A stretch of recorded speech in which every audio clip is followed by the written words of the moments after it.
Contohnya nih, kesulitan membaca kata-kata yang panjang, misalnya kayak mempertanggungjawabkan, itu kan terlalu panjang. Biasanya kalau orang-orang yang mengalami disleksia itu dia akan belibet gitu ngomongnya. Terus kayak contoh implementasikan, kayak gitu dia kadang kayak gitu-gitu dulu tuh. Itu orang-orang yang disleksia, dia sulit untuk mengucapkan kata-kata yang panjang.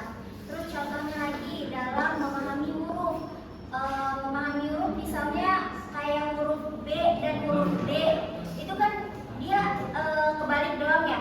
Biasanya orang-orang yang disleksia itu dia sulit dalam memahami huruf, kayak dia suka kebalik.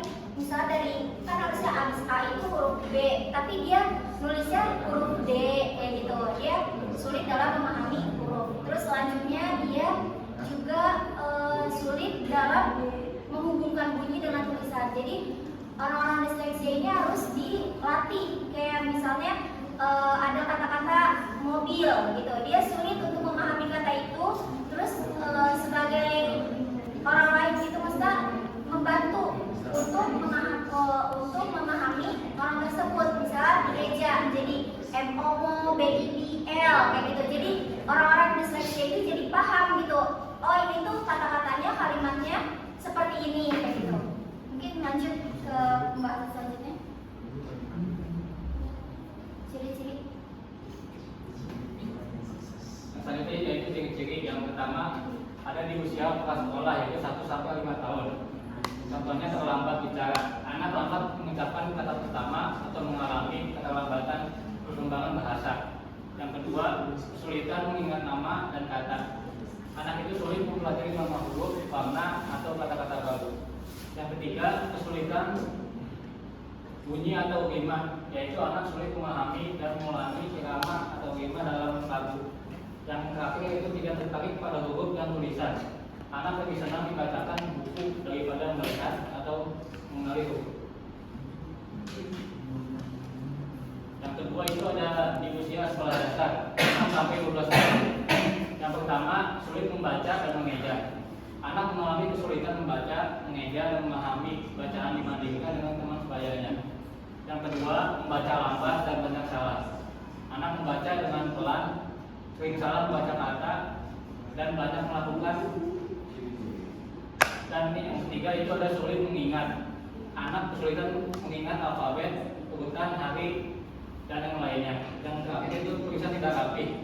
Anak cenderung tidak rapi dan sulit dibaca. Terus yang ketiga ada usia remaja 15 tahun ke atas, kesulitan akademik. Anak mengalami tantangan akademik terutama dalam memahami bacaan panjang atau bacaan cepat.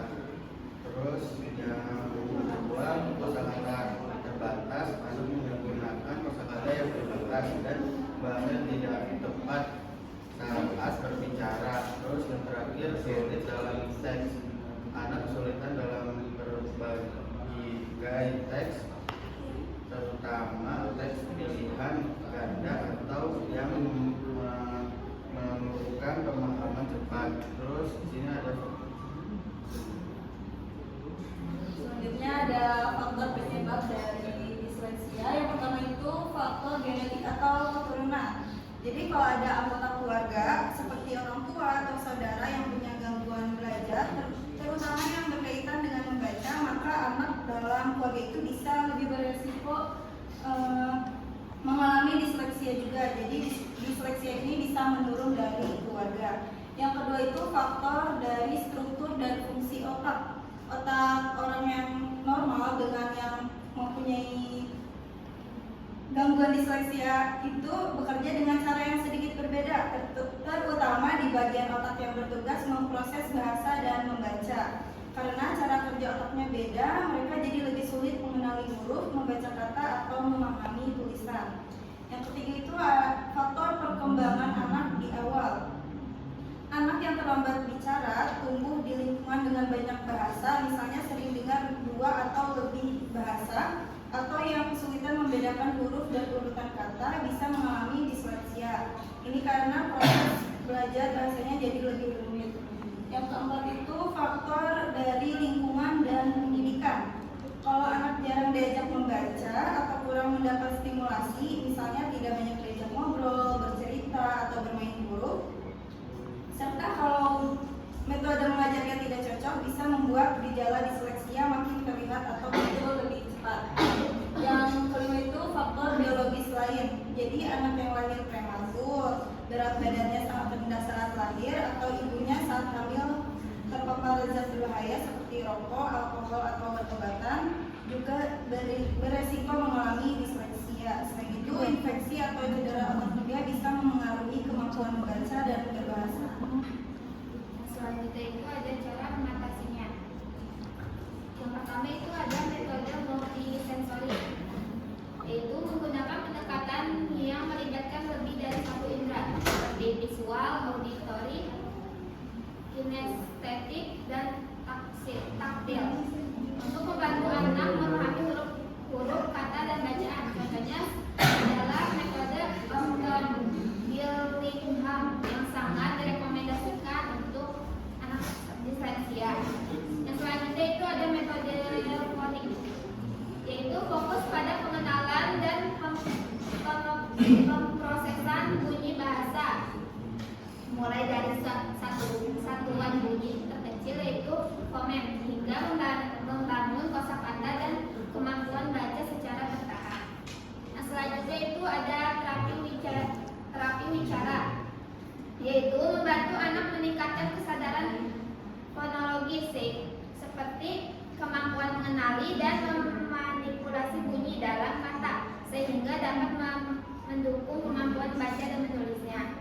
Nah, selanjutnya itu ada program membaca terstruktur, yaitu menggunakan program khusus seperti Wilson, Orton Gillingham, dan Prefecting Academic Failure yang dirancang untuk anak disleksia dengan menekankan pada kenyamanan dan motivasi membaca anak. Yang selanjutnya itu latihan rutin membaca dan menulis. Membaca dan menulis secara rutin di rumah dengan pendamping dan penguatan positif agar anak merasa percaya diri dan termotivasi. Dan yang terakhir adalah kerjasama dengan guru dan sekolah, berkomunikasi dengan guru untuk mendapatkan dukungan dan penyesuaian metode pembelajaran di sekolah. Sekian dari kami, kurang lebihnya mohon maaf. Wassalamualaikum warahmatullahi wabarakatuh.